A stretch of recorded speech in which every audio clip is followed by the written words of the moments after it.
right, whoever is left, sorry about that. If we didn't answer your question or didn't get to your question, go ahead and comment that in the chat, the live chat right now, and we'll get to them as soon as possible.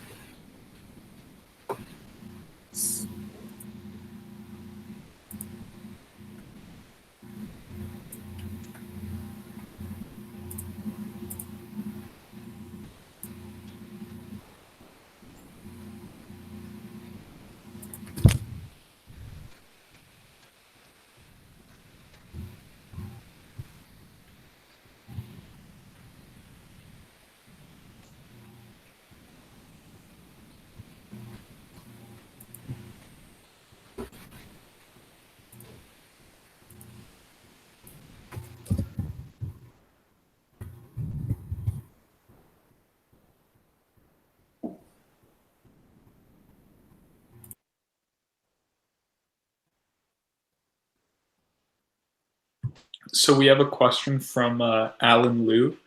There isn't much time left to study for exams and cases. So what's the best way to cram?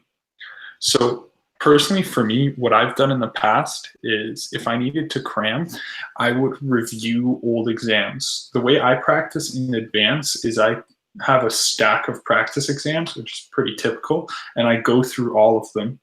And when I want to cram right before an exam, I'll go through these, the ones I've already written, and I look through them and see which answers I got wrong and read the explanation as to why I got that answer wrong, so I could understand the logic or the DECA logic that's associated with that. So that's what I do. If you haven't done any exams yet, I would recommend going and printing a couple and doing some as soon as you can, because it only takes you an hour for each roughly. So do an exam, read what you got wrong, and then do the next one as soon as possible.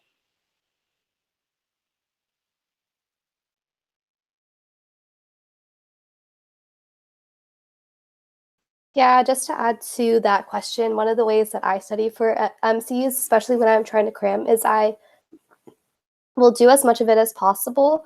But what I do throughout is any that are important to the question that I don't already know what it means, I'll write it down, and then I'll research those key terms in depth afterwards. And this allows you to have an overall understanding of not just the term, but some other information regarding the entire, the area of information. So that's another way to really help make sure that you know a lot of important stuff about your category.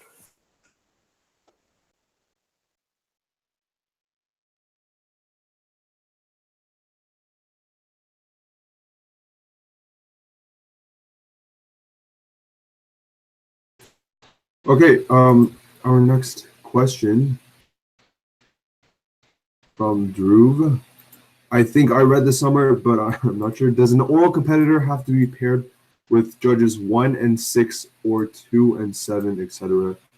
Do your scores count if you're not judged by paired judges? I can answer this yes, one. Go if ahead. You yes, James. Okay, so on your time cards, there should be, if you're in individuals, for example, I assume you're in individuals because you're saying 2 judges. But regardless of if you're in teams or individuals or even written, on your time cards, there should be a judge number. It should say your time and say go to judge, whatever. Typically, you will be going to that specific judge. But in certain situations, especially if there's competitors that miss their events and you get shoved up into the earlier time period, you're just going to get placed with any judge that you haven't been judged by before. And you don't actually really need to go to that specific judge as long as you're being judged by someone who you don't know or haven't had any previous experience with. If it's like a teacher that you see, you obviously can't be judged by your own DECA advisor or some teacher from your school. But in terms of the specific judge number, it's not necessary to be judged by the specific judge on your time card. So if you get to provincials and it says judge 3 on your first case, but you end up getting judged by judge 4 or something, don't worry about it. It does not affect your scores whatsoever. The numbers are there just to keep it as organized as possible, but it's not always the judge number that you're actually going to do your case with or case for.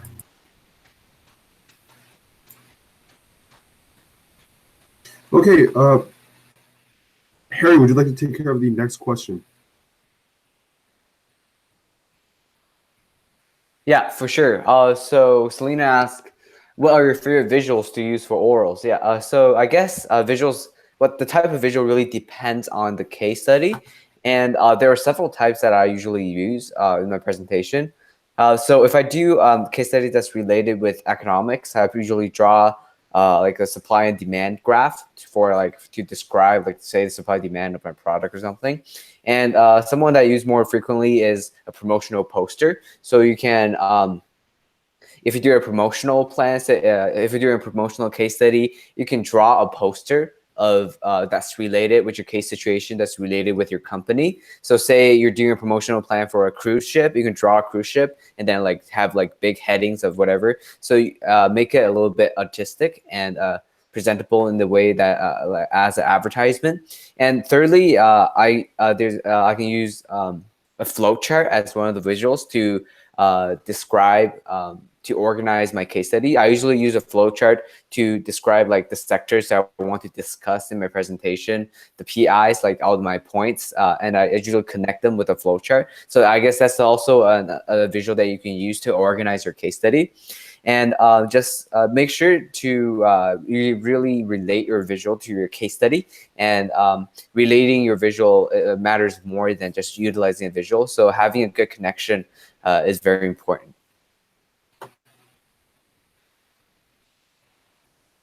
Great, thank you very much, Harry.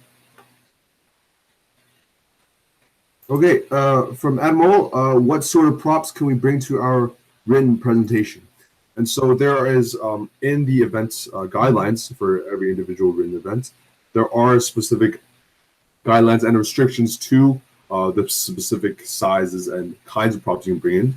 But in terms of effective props that can aid your presentation, people bring laptops, posters, cardstock, timelines, or you can even choose to bring a business card. And really, it depends on what would be most effective for presentation.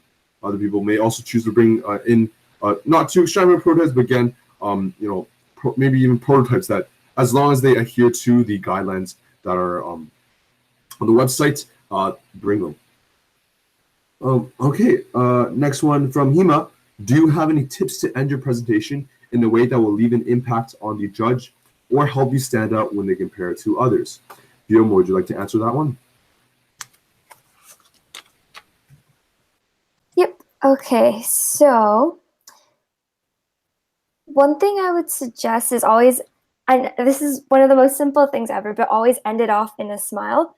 Smiling always shows, you're genuinely interested in your product, and smiling is something that, it just leaves a great impression as it is. Also, when you're coming up with your conclusion, sort of try to have something in there that shows, why whatever your written event is, why this is the best sort of solution to the problem or whatever it is in that way. So sort of summing up the main points over again and trying to re-emphasize that. Now, in terms of comparing it to others, again, I think that would be a really great way, because although it might be something other competitors do, you're sort of adding your own twist to it by stating, why your solution is the best. So if anyone else would like to add to that, but that's my advice. Sorry. Oh no, go for it.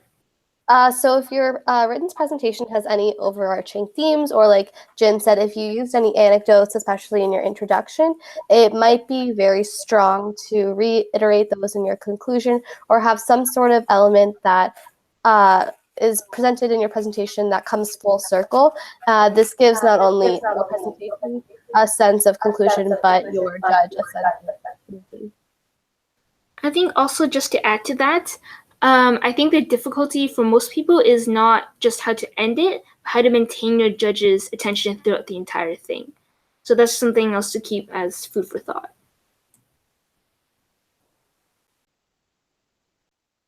Okay, great. Next question from Dhruv. Should I use technical words or terminology in my case study, or should I keep it as simple as possible. Harry, would you like to answer that one? Yes, for sure. So definitely use business buzzwords, use business terminology when possible.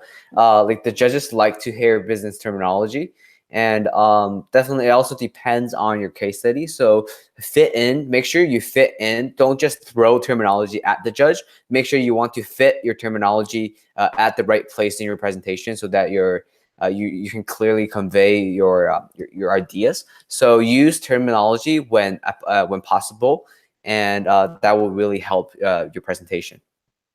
I'd just like to add to that. So in terms of using terminology, as Harry said, you should definitely try to add in a couple buzzwords here and there. In the rare case that, it might be something really complicated that, they generally wouldn't know, always try to sort of generally explain it very briefly, of course, and then relate it back to your case. So for example, if I was doing an HLM case and I wanted to use the common term heads and beds, the judge may not know that. So I would explain, this is what it means. This is how many people are in a room and generally how much revenue we can gain from them. So just add a little brief description if you're going to use buzzwords like that. To add on to that, if your judge looks slightly confused when you say a word, make sure to explain it, even if it's obvious to you. Not everyone's going to know certain terms. Also, don't feel like you need to fill your entire presentation with buzzwords. Use them when contextually appropriate, and don't feel the need to cram them in. The whole point of technical terminology is it fits into your presentation of the topic you're talking about and the technical terminology and connotations associated with that. But if you're overdoing it and cramming in buzzwords left and right, it's going to be clear that you don't actually understand the concept, so they'll work against you. So make sure to use them appropriately and don't feel the need to overdo it with them. Just use it whenever you find is appropriate and fits in. Thank you, Adam, and everyone else. Next, from No Fishing, could I bring a water bottle to my interviews? You can, but you have to evaluate how that would affect your presentation, because when you are drinking water, unless you need it if you're coughing or you're sick or something, but other than that, if you're drinking water, that may distract the judge or may abruptly stop you from delivering your presentation. And so again, you have to weigh the benefits, the pros and cons. Next question from Mufez.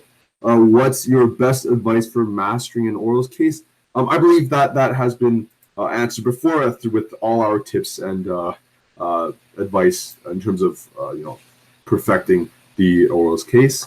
Bill asks, James talked about something at ICDC for prospective provincial officers. When will more information about this program be released? James, would you like to elaborate on that for the LDA Leads program? Yeah, so LDA applications, first and foremost, are for grade 10 and grade 11 students only. We're targeting individuals who would be applicable for the role of provincial officer. And it's really a program meant for individuals interested in becoming one of us and interested in becoming and having a larger leadership position and role within the DECA Ontario organization. Applications as of right now for LDA leads is scheduled to be out a few days to a week after provincials, because the only people or students available to apply for the program are individuals who will not be competing for ICDC. So if you end up competing at ICDC, you don't have to apply to LDA leads because you're already going. So it's meant for students who A, are interested in becoming a provincial officer, and B, are not have not qualified for any competition with ICDC. And the applications will be out for around a few weeks, and after that, we will be reviewing them and selecting a few candidates to take to ICDC. Of course. Oh, Adam, you want to go? Yeah, just to quickly reiterate, you do not need to attend ICDC or this advanced ICDC prep program for officers to apply to be a provincial officer. It is available to everyone. This is just helping you build experience towards achieving that goal potentially.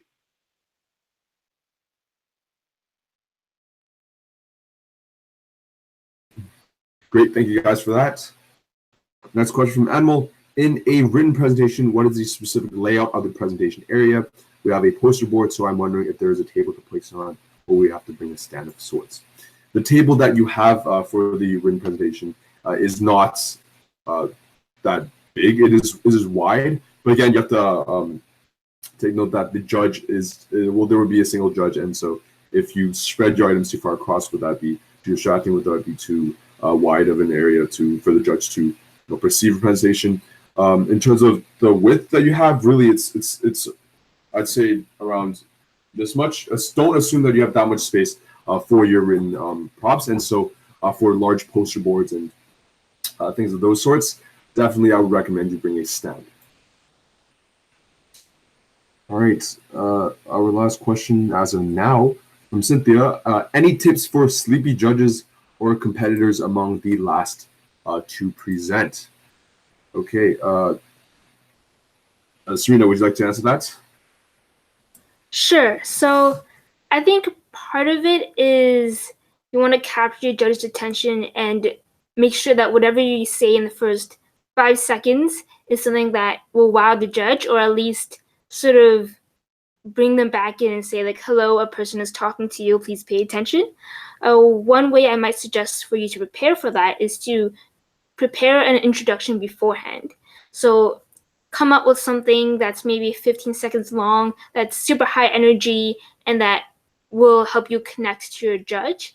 And that's something that you can replicate in every single role play, and that will help you also calm down a little bit, because sometimes we freak out because we're not sure what we're going to say next. To add on to that a bit, in terms of being the last to present, that's when enthusiasm and capturing your judge's attention, as Serena said, really counts the most. Because if you're one of the last to present, then your judge is tired. They've seen a lot of people. So you really need to stand out if you want to score high. So being creative in your presentation will really help. You want to show them something they haven't seen from all the competitors that came before you, and you really want to be enthusiastic, because if you're enthusiastic, you're going to capture their attention, and then you're going to get them into the flow of the conversation, the role play. But if you're kind of quiet, or if you're not as enthusiastic, they're going to kind of doze off in terms of being sleepy. So as Serena said, definitely prepare that kind of statement and the presentation, and in addition, be very enthusiastic throughout the presentation, and attempt to be as creative as humanly possible to differentiate yourself in what ways you can. All right, next one from Hema. If you wish to become a provincial officer but aren't able to attend the LDA Leads program at ICDC, you still have an equal opportunity as someone who attended, or will they be preferred over you? In the first stage of applying as a provincial officer, you submit a written as portfolio, and that is waived for in terms of that stage. For the LDA's leads, they are preferred because they are automatically offered an interview. But by the interview stage, everyone is on an even playing field, so there's no worry about preferring a preferred candidates at that stage. Just to clarify, the LDA leads will still need to write the same application as non-LDA leads applicants.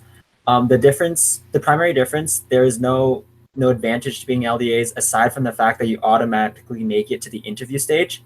So say if there's 100 candidates for the role of provincial officers this year, and we are only accepting 25 for the interview stage, the however many LDA leads will have the top priority for those interview slots, and then the remaining candidates will be given those interview slots. And then, as Jin mentioned, as soon as you reach the interview stage, every candidate is considered equal, and there is no advantage or disadvantage from being in the LDA leads program or not.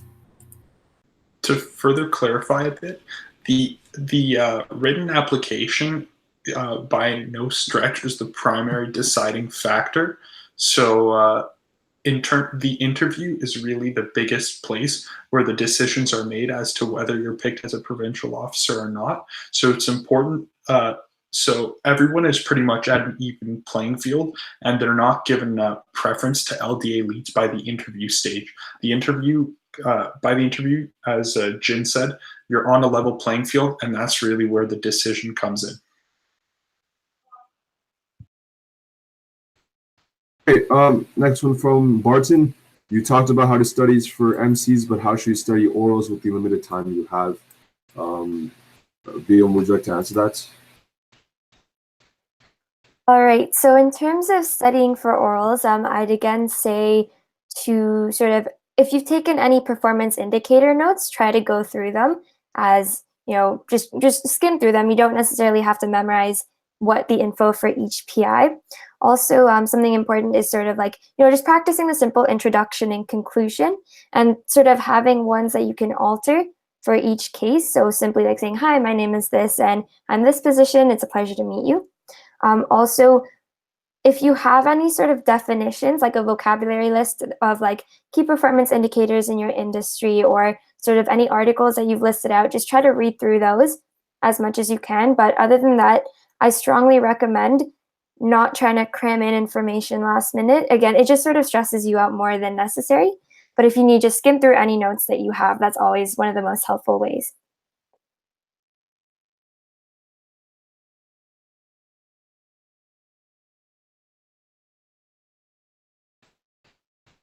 All right. So Alan Liu asks, will the top 8 be going to ISDC or only top 7? That would be top 7. And Bill asks, what kind of things stand out on a provincial officer application when selecting interview candidates? Unfortunately, we are not able to answer that question, but infer what things would you know, make a candidate stand out. Alan Liu, sorry, go ahead. Oh, and just to clarify, it's top 7 overall competitors for all the written events this year, but in oral, so individual and team events in all respective clusters, it will be the top 8 overall teams or candidates. So that's a change. We've been fortunate enough to have one extra slot for all of the oral events. So just keep that in mind. So your odds have increased a little bit if you're looking to go to ICDC this year. Thanks, James. Sorry about that. All right, from Alan Liu, if you're the second person going for your event, out by the person before you, and we mentioned before the various things that you can make, you can do to make your presentation stand out. So keep that in mind. And same thing with Needy, within a written presentation, what tips do you have to make your presentation stand out? We answer that in our original Hangouts. And so just refer back to that if you're looking for an answer. Okay, I think as of now, those are all the questions we have. And with that being said, thank you everyone for visiting and tuning into our Google Hangouts for Pre-Provincials. We're sorry that we had to make it into 2 parts, but thank you for those that have stayed with us throughout the entire thing.